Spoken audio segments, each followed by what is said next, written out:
talk about things without worrying about being laughed at or ashamed or stupid. This is so important because that is where we learn to try out a thought of a dream or an idea, and we're in a safe place, in our safe home, in a safe environment. And that's the way a child needs to feel. Our family responds to us they can either be like a self-esteem boost or a low self-esteem reaction. And sometimes if you're shy and you don't like talking a lot and you keep too many thoughts inside and they begin to pile up in your head, parents really have to look at each child and notice these things, because it can lead to, depression or places in their mind that they just, thoughts they can't get rid of. And so it's just really, really healthy, I think, that we're paying attention. Parents are paying attention.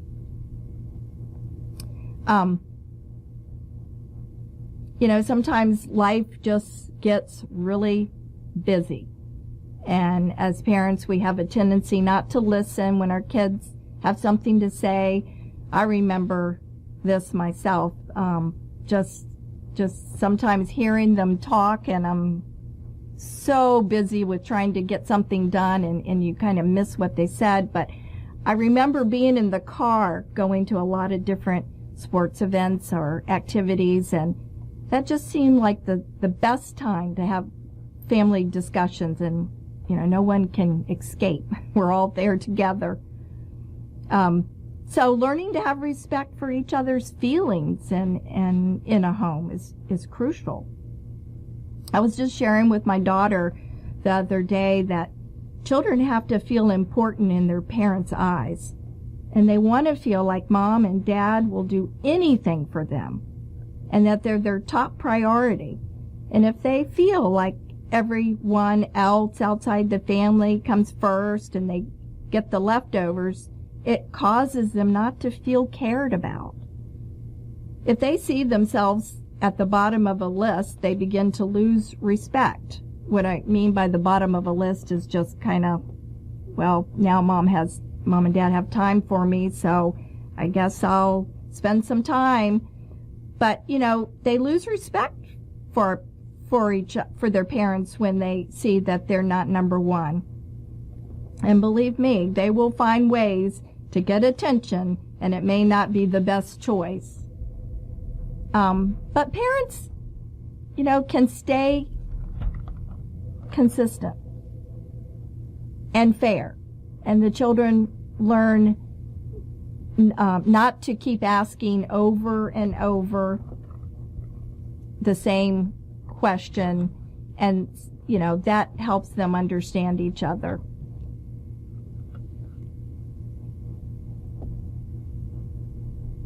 Let's see, the minute they feel, I guess what I'm trying to say is, when your kids feel like you're starting to lose control, you're starting to feel you're weakening, then they start to lose respect. And, in today's world, I just feel like kids just need less choices to make. It's just too much for the little brains to be asked so many questions, and what to wear, and what to eat, where to go, what movie do they want to watch, what cartoon do they want to watch. Sometimes I think don't ask, just do it. Of course, when they get older, it's different. But my point is, parents have to take charge and not let their little ones rule the roost. So that's a lot that I shared. But I just feel like if we try to do these things, and we certainly can't do it perfectly, nobody can, it just helps them have respect for the family, their parents, people outside the home. And so that's pretty much what I wanted to share as far as the functioning family. But unfortunately, we don't live in a perfect world, and not everyone is brought up in a functional family. And when the childhood is full of disrespect for each other, things can go very wrong. some examples of disrespect is the parents don't care about their children. Children don't feel safe and don't feel out of harm's way. The conversations are unhealthy and belittling, abusive. They're not properly nourished, and they have very poor eating habits. So these kinds of things are going on all around us. Donna, your thoughts and what you've said about what it takes to model a positive family, a functional family in a positive way, your positive approach to it instead of talking about the dysfunctions, it's just so beautiful, but it's so important. It all starts in the family. That's what we said on the show today when we wrote the description. It all starts at home, and respecting one another is the key to a beautiful family. And you said, unfortunately, not all families are like that. I know that when you were working at the storehouse through the church in Ocean View for about 5 years, that you really got involved with a lot of people down there, that your heart just reached out to them. You had a lot of experiences that you would share with me. And, the reason that Donna's on the show today with me is that this show, Right Thinking with Steve Coplon, it's dedicated to people that are going through hardship and those that want to be there for them. And so this whole idea that it all starts in the home. Let me just talk for a minute, Donna, about some of the background here, and then I'll bring it back over to you in a minute, if that's okay. Sure. When you, in December, after you did that show, and you said, I got some more stuff that I really want to share, and I said, that's wonderful, because we need a woman's point of view. We need the home. And Right Thinking Foundation, after 6 years of being in prisons, I've come out of that with the real mission of Right Thinking is what I call the 85%. And I announced on an earlier show that the theme for 2018 is to really go after the 85%. The 85% is a tragedy, which is this: children of incarcerated children that are born into incarcerated families, where there's currently incarceration or has been incarceration, 85% of those children are going to see bars in their lifetime as well. That's just the saddest thing that I can say. And so as we want to get further and further into the children and the home life and the parenting, we haven't used the word in today's show yet, parenting skills. There's just so many people that have been coming through the rough home lives where the parenting wasn't really good, and they don't have examples of what it feels like. And another word that we haven't brought in yet is the love in the family. I mean, you're talking about what loving behavior is, but there's a website that I came across when you introduced the word functional family. That's a word that's out there mostly in the behavior psychologist realm. There's a website that I've got here called Functional Family Therapy. It's a program developed by James Alexander, a PhD, and he has a company, an organization called Functional Family Therapy, Inc. And it's got some diagrams and charts, and it talks about what the goals are. And just without going through the whole diagram, but the target here is to decrease risk factors for those children and to increase the protective factors. And then if I get over here on the chart of what are the risk factors, it says the family, it's the risk factors that we want to try to keep out of the family that's going to cause problems later, which get into criminal behavior, substance abuse, mental health issues, delinquency, things of that nature. I mean, that's what we really want to do, is we want to get into these families, and we'll use the term a beautiful family. What are the terms? A beautiful family, where there's love inside the family, where there's a lot of positive interaction, where there's support. The things that you talked about. where they're given a strong feeling that they're somebody, that they're loved. You've covered that, but let me just get to some of these psychological things that they're talking about. Risk factors: negative and blaming communication patterns, high family conflict, poor or hostile parenting skills, low social support, hopelessness. I just got to bring this up. When I was at an Achievable Dream Academy 2 years ago, and I was asking the kids, so what are some of your goals in life?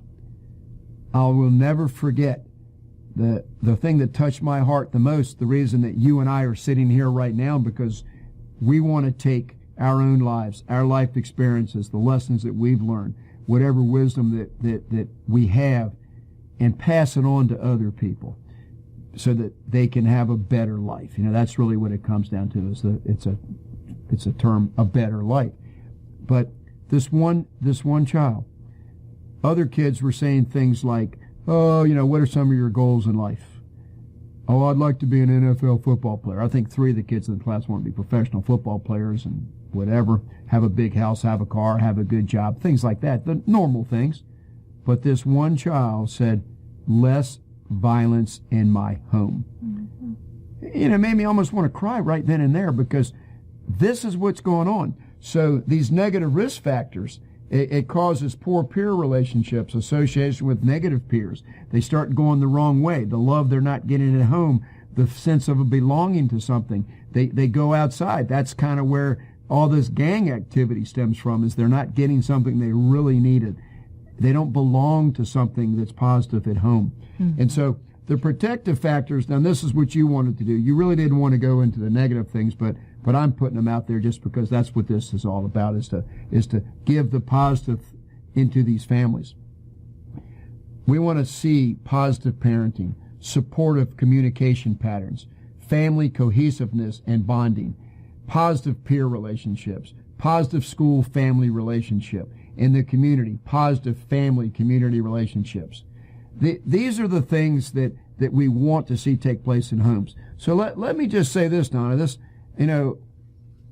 I know with some of your experiences down there at the church, at the storehouse where you were involved in people coming in that were in low income, receiving food and meals. You had a lot of interaction with people, and a lot of times I know your heart was touched by things that happened.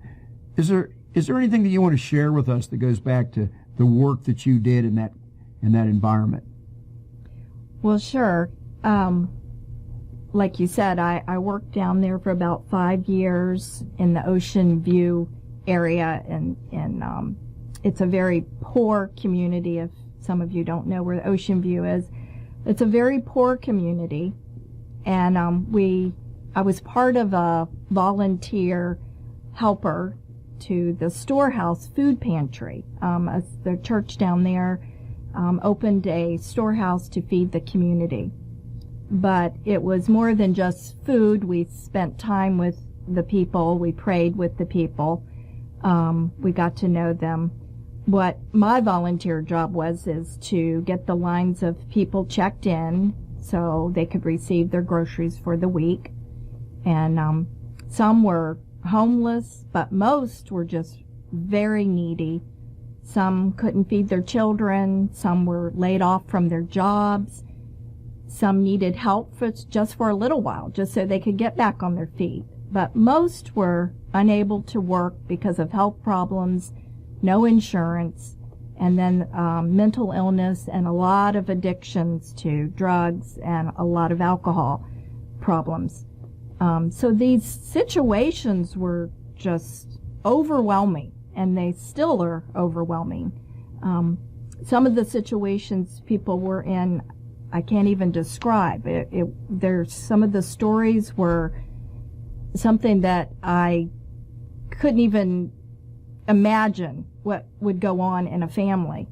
But I often felt like, how can I help this person? I mean, I leave here and get in my car and go home and live in a nice house with everything I need. And some of these people don't have a car. and their houses are in